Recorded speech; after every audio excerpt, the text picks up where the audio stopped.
Hey everyone. Today I wanted to make a quick how-to video for Bach for Mac users on using your UCX II and your own USB DAC together with Bach for Mac. It's a little bit of a complex setup. It's not really that complex, it's more of a trick. I did a screen capture. Basically, the walkthrough is we're going to create what's called an aggregate device, and then we are going to enable that through the Mac MIDI interface to be used by Bach for Mac, and I'll walk you through the steps.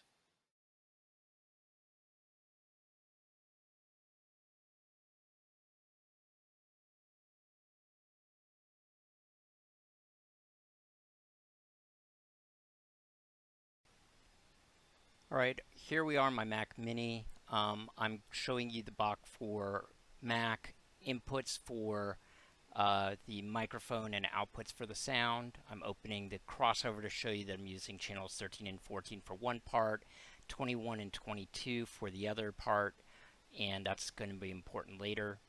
Now we're going to go ahead and open the MIDI device, and we're going to create a new device with the plus down on the bottom. You're going to see me add a device here. I'm adding an aggregate device. That's important that you do the same. And it's going to ask you to checkbox which devices make up your aggregate. So it's going to be your UCX II and your USB high-res DAC, or however it's labeled.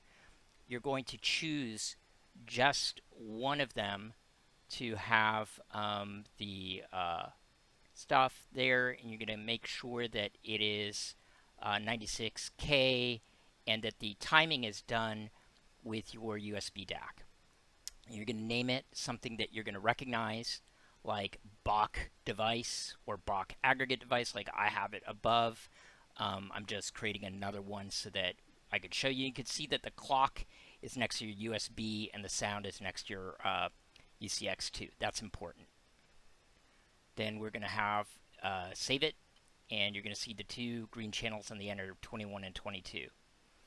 Now we're going to go back to Bach for Mac, and we're going to pull down the devices, and you're going to see me select the aggregate device for the output. That's important because that's where your USB DAC is going to be, and you want to then sync, and you want to choose to make sure that the sync frequency is 96K.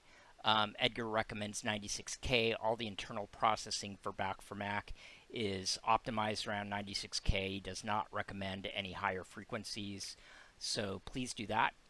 Then once that is done, you can verify in the output again that it is all set, and I'm going to show you to open the audio device. You're going to see the inputs and output devices, and I'm going to do the channel map so that you can see on the output that they are mapped correctly. So you see 1 through 16 are the the FireWire UCX II, and then 17 through 32, you're going to see that now channels 21 and 22 are mapped to your left and right of your USB DAC. Make sure that those are correct. So I'm just pulling them down and verifying that those are correct. And that is all you have to do in the device. And now you are ready to use outputs 21 and 22 will be your USB DAC going out from Bach for Mac. Obviously, I get this through the crossover, but you can do some channel mapping and map any of those channels, 17, 18, or any of the ones that are set for outputs to be there. Again, with the crossover, it's very straightforward. You can do it right there. But if you do not use the crossover, you can do it through the audio mapping in the audio device. Good luck.